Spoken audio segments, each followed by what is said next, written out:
Општина Струмица реагира на отчетот на владата за наводно реализираните проекти во нашата општина во првите 100 дена од незиното работење.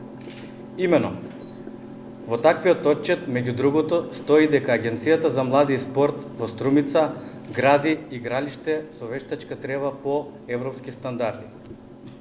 Општина Струмица, како професионална, сериозна и транспарентна институција, одговорно тврди дека аргументите за изградбата на игралиштето не одат во прилог на вистината во отчетот на владата. Имено, игралиштето со вештачка трева во нашиот град го гради општина Струмица во соработка со Фудбалската федерација на Македонија.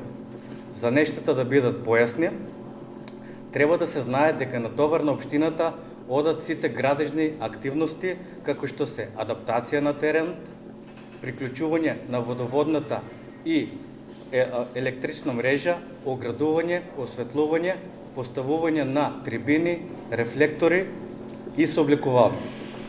Целокупниот проект чини 430.000 евра, од кои 330.000 евра се на товар на буџетот на општина Струмица, а останатите 100.000 евра во делот на вештачка трева се донација од Фудбалска федерација на Македонија преку хеттрик програмата на УЕФА за развој на фудбалот.